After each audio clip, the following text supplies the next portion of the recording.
नमस्कार दोस्तों, स्वागत है आप सभी का operating system video lecture series में।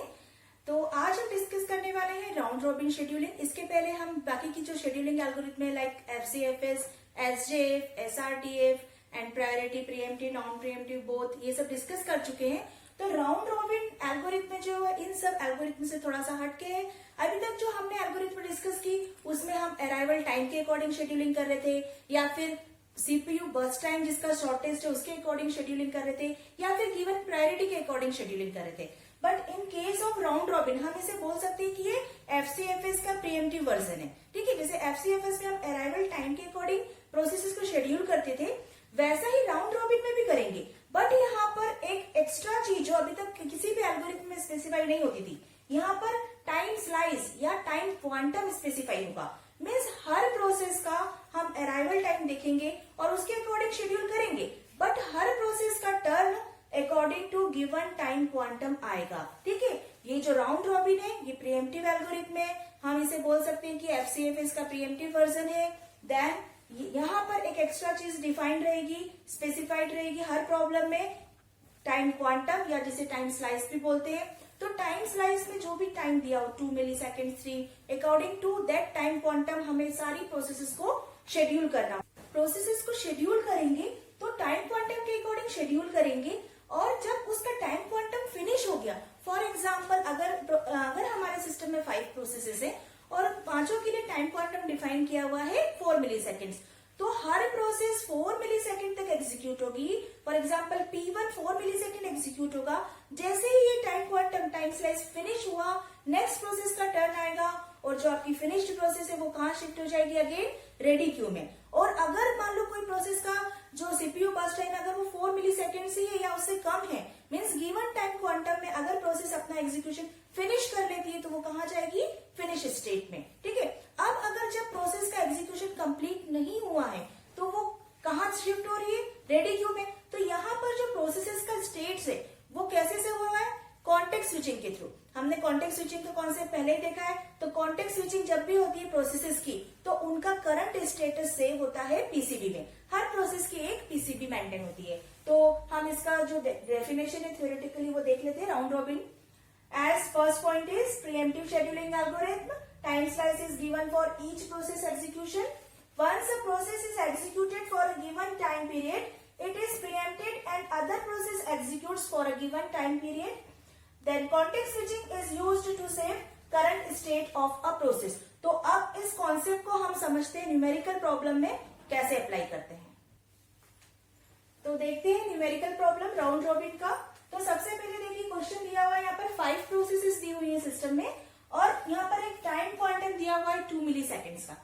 तो टाइम क्वांटम का मतलब है कि हर प्रोसेस को यहाँ पर 2 मिली सेकेंड से, तो हर प्रोसेस कितने टाइम एग्जीक्यूट करेगी, 2 मिली सेकेंड्स।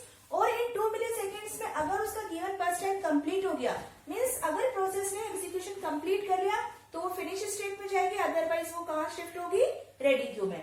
ठीक है, तो देखते हैं हम यहाँ पर गैंट चार्ट बनाते हैं सबसे पहले। तो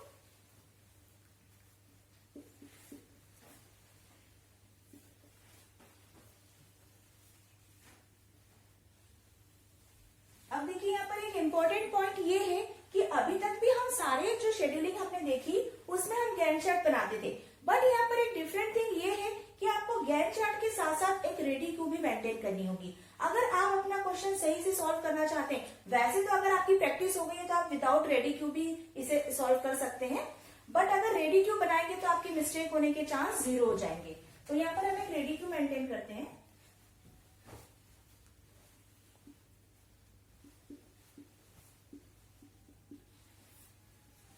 तो प्रोसेस कभी भी सबमिट होती है तो कहाँ सबमिट होती है, रेडी क्यू में। तो देखिए P1 प्रोसेस 0 अराइवल टाइम है इसका, कहाँ सबमिट हुई, रेडी क्यू के पास। अब देखिए हमने जब स्टेट्स देखी थी तो हमने उसमें देखा था एक स्टेट होती है रेडी स्टेट और एक होती है रनिंग स्टेट, और प्रोसेसेस हमेशा रेडी और रनिंग के बीच में स्विच करती है। ठीक है, तो यही होता है हमारा कॉन्टेक्स्ट स्विचिंग। अब देखिए रेडी क्यू में प्रोसेस P1 अराइव हो गया और 0 मिली सेकेंड पे या कोई प्रोसेस अवेलेबल नहीं है, सीपीयू खाली है, तो P1 शेड्यूल होगा। सो P1 को हम रेडी क्यू से कहां से शिफ्ट करेंगे, सीपीयू के पास, मीन्स उसका एग्जीक्यूशन होगा। अब देखिए यहाँ पर अब देखिए 1 मिली सेकेंड पे P2 अराइव हो रहा है, तो रेडी क्यू में हमने P2 को इंसर्ट कर दिया। अब देखिए 1 मिली सेकेंड, अब यहाँ पर टाइम क्वांटम दिया हुआ है 2 मिली सेकेंड, मीन्स 1 पे तो प्रोसेस P2 P1 को प्रीएम्प्ट नहीं करेगी। यहाँ पर प्रीएम्प्शन किसके अकॉर्डिंग होगा? टाइम क्वांटम के अकॉर्डिंग। तो यहाँ पर P1 2 मिली सेकेंड एग्जीक्यूट होगा, देन कौन सी प्रोसेस इसे प्रीएम्प्ट करेगी? P2 जो रेडी क्यू में आ चुकी है। P2 रेडी क्यू से शिफ्ट होगी कहां पर? सीपीयू के पास शेड्यूल होगी, एंड P1 शिफ्ट होगा कहां? रेडी क्यू में। बट अब देखिए यहाँ 2 मिली सेकेंड पे P3 भी अराइव हो रहा है और 2 मिली सेकेंड पे ही कॉन्टेक्स्ट स्विचिंग हो रही है। तो अब यहाँ पर ये इंपॉर्टेंट चीज है, आपको यही चीज ध्यान रखनी है कि अगर जिस टाइम पे कॉन्टेक्स्ट स्विचिंग हो रही है उसी टाइम पे अगर कोई प्रोसेस भी अराइव हो रही है तो रेडी क्यू में पहले कौन सी प्रोसेस जाएगी? जो अराइव हो रही है, ना कि कॉन्टेक्स्ट स्विच। ठीक है, तो यहाँ पर प्रोसेस P3 अराइव हो रही है, तो हम पहले यहाँ पर प्रोसेस P3 को डालेंगे।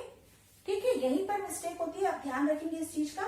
एंड देन कॉन्टेक्स्ट स्विचिंग होगी तो P2 रेडी क्यू से शिफ्ट होगा यहाँ और P1 जाएगा कहाँ?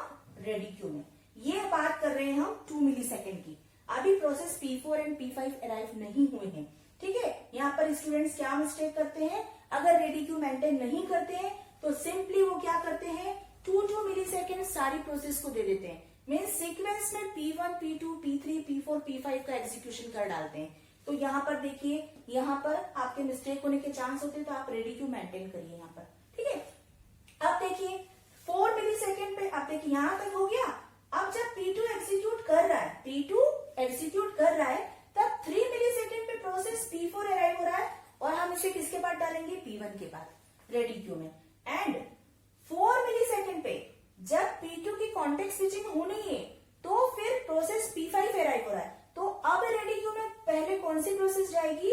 पहले P5 अराइव हो रहा है, देन फिर कॉन्टेक्स्ट स्विचिंग हो रही है, तो कॉन्टेक्स्ट स्विचिंग होके P2 जाएगा रेडी क्यू में और यहां से P3 शेड्यूल होगा।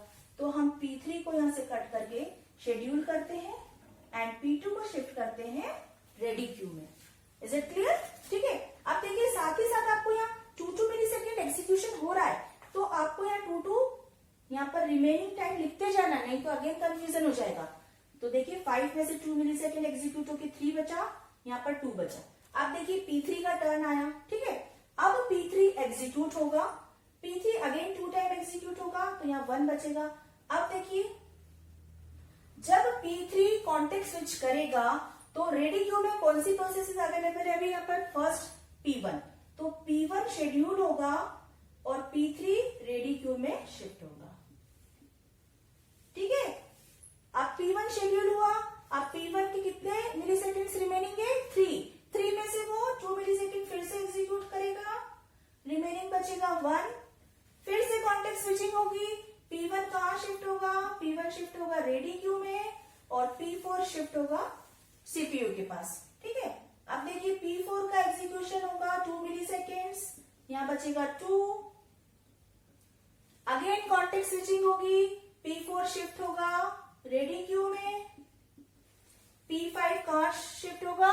सीपीयू के पास शेड्यूल होगा एग्जीक्यूशन के लिए। देन अब यहाँ पर देखने वाली बात है कि यहाँ पर P5 का जो बर्स्ट टाइम है केवल 1 मिली सेकेंड है और टाइम क्वांटम क्या दिया हुआ है? 2 मिली सेकेंड। तो इस बात का ध्यान रखेंगे कि हमें P5 को 2 मिली सेकेंड के लिए शेड्यूल नहीं करना है, केवल 1 के लिए। ठीक है, रिमेनिंग टाइम क्वांटम जो रहेगा वो दूसरी प्रोसेस को शेड्यूल कर देंगे, मीन्स 11 तक ये एग्जीक्यूट होगा और 11 के बाद फिर 2 मिली सेकेंड हम किसी दूसरी प्रोसेस को एलोकेट करेंगे। ठीक है, तो अब देखिए अब P5 को हमने यहाँ शिफ्ट कर दिया था। अब नेक्स्ट P5 का कॉन्टेक्स्ट स्विचिंग नहीं होगा, P5 कहाँ जाएगा? फिनिश स्टेट में। और नेक्स्ट प्रोसेस कौन सी शेड्यूल होगी? P2 के 2 मिली सेकेंड रिमेनिंग है, तो P2 शेड्यूल होगा। P2 का यहाँ पर एग्जीक्यूशन देखिए कंप्लीट हुआ, P2 को हमने शिफ्ट किया रेडी क्यू में, ये देखिए। ठीक है, ठीक, अब देखिए अब कौन सी प्रोसेस शेड्यूल होगी? P3 का टर्न आएगा और P3 का केवल 1 मिली सेकेंड रिमेनिंग है, तो P3 को शेड्यूल करेंगे। P3 को हमने शेड्यूल किया, 1 मिली सेकेंड एग्जीक्यूट हुआ, पहुंच गया कहां पे? ठीक है, फिनिश स्टेट में। ठीक है, P3 फिनिश स्टेट में पहुंच गया। अब नेक्स्ट टाइम किसका है? P1 का भी 1 ही मिली सेकेंड बाकी है, तो P1 को हम शेड्यूल करेंगे, P1 1 मिली सेकेंड एग्जीक्यूट होगा। ठीक अब P1 कहाँ पहुंच गया? फिनिश स्टेट में। अब लास्ट बचा हमारा P4 और P4 को चाहिए 2 मिली सेकेंड। हम P4 को शेड्यूल करेंगे और P4 का एग्जीक्यूशन कंप्लीट होगा 2 मिली सेकेंड और टोटल 17 मिली सेकेंड्स पे सारी प्रोसेस का एग्जीक्यूशन कंप्लीट हुआ। तो यहाँ पर देखिए रेडी क्यू से इतना सिंपल हो गया था कि हम किस प्रोसेस को शेड्यूल करें, किसकी कॉन्टेक्स्ट स्विचिंग रेडी क्यू में करें। ठीक है, तो अब देखिए अब हम कैलकुलेट करते हैं हमारा turn around time and waiting time. So ये तो वैसे ही कैलकुलेट करना जैसे अभी तक हम करते आए थे। तो सबसे पहले हम प्रोसेस का फिनिश टाइम निकालते हैं। सो finish time of process P1 finish हो रहा है 15 पे। सो प्रोसेस P1 फिनिश हो रहा है 15 पे, P2 फिनिश हो रहा है 13 पे, P3 फिनिश हो रहा है 14 पे, P4 फिनिश हो रहा है 17 पे एंड P5 फिनिश होगा 11 पे। ठीक है, अब देखिए finish time minus arrival time. So finish time minus arrival time 15 minus 0, so 15, 13 minus 1, so 12, 14 minus 2, 12, 17 minus 3, 14 and 11 minus 4, 7। ठीक, अब देखिए वेटिंग टाइम कैलकुलेट करते हैं। So waiting time turn around time minus arrival, turn around time minus burst time. सो turn around time just हमने calculate किया 15 minus it's, यहाँ पर original burst time आप ध्यान रखेंगे, यहाँ पर मैं साइड में लिख देती हूँ जो हमने कट किया हुआ है ओरिजिनली। सो ये हमारा ओरिजिनल गिवन बर्स्ट टाइम है जिसे हम कट करके बताते जा रहे थे कि अब कितना रिमेनिंग बचा है एग्जीक्यूशन का। सो 5, तो 15 minus 5 10 and 12 minus 4 8, then 12 minus 3 9, then 14 minus 4 10 and 7 minus 1 is 6। तो अब कैलकुलेट करते हैं average turn around time in waiting time. So average calculate करने के लिए आपको क्या करना है, इन पांचों वैल्यू को प्लस करना है एंड डिवाइड बाय 5 करना है। सिमिलरली वेटिंग टाइम के लिए भी पांचों वैल्यू को प्लस करना है एंड डिवाइड बाय 5 करना है। So average turn around time आएगा 12 milliseconds and average waiting time आएगा आपका 8.6 मिली सेकेंड्स। तो देखते हैं इस एल्गोरिथम के क्या क्या एडवांटेजेस एंड डिसएडवांटेजेस है। सो एडवांटेजेस है राउंड रॉबिन की, देखिए every process gets an equal share of the CPU. यहाँ पर हमने देखा कि हर प्रोसेस का टर्न गिवन टाइम क्वांटम के अकॉर्डिंग आता है। तो यहाँ पर कोई भी प्रोसेस लॉन्गेस्ट टाइम के लिए वेट नहीं करती है, तो यहाँ पर स्टारवेशन की पॉसिबिलिटी ही नहीं होती है। Then it improves average response time, हर प्रोसेस को सीपीयू रिस्पॉन्ड कर रहा है डेफिनेट डिफाइंड टाइम क्वांटम के बाद। सो ये एडवांटेजेस हुए। देन अब डिसएडवांटेजेस डिस्कस करते हैं। तो सबसे पहली चीज तो यहाँ पर एवरेज वेटिंग टाइम जो अगर हम कंपेयर करें दूसरी एल्गोरिथम से, तो यहाँ पर एवरेज वेटिंग टाइम थोड़ा सा हमारा इंक्रीज होने वाला है। ठीक है, एंड सेकेंड है priorities can not be set for the processes. यहाँ पर प्रोसेसेस की प्रायोरिटी हम सेट नहीं कर रहे हैं, हर प्रोसेस को इक्वल चांस मिल रहा है एग्जीक्यूशन का। बट कुछ प्रोसेसेस ऐसी होती हैं कि जिन्हें पहले प्रायोरिटी के अकॉर्डिंग उनका फर्स्ट एग्जीक्यूशन जरूरी होता है, इंपॉर्टेंट होता है, तो उन प्रोसेसेस के लिए ये एल्गोरिथम सुटेबल नहीं है। Then this method spends more time on context switching. जैसा कि आपने देखा कि सीपीयू को बार बार जो भी टाइम क्वांटम दिया है उसके अकॉर्डिंग प्रोसेसेस की कॉन्टेक्स्ट स्विचिंग करनी है रेडी क्यू और शेड्यूलर के पास, सीपीयू शेड्यूलर के पास। तो ये एक थोड़ा सा टाइम कंज्यूमिंग प्रोसेस है। Then performance depend on time quantum. तो जब भी हम इसकी परफॉर्मेंस की बात करते हैं तो ओवरऑल परफॉर्मेंस किस पे डिपेंड करती है, जिस भी टाइम क्वांटम के अकॉर्डिंग प्रोसेसेस शेड्यूल हो रही है।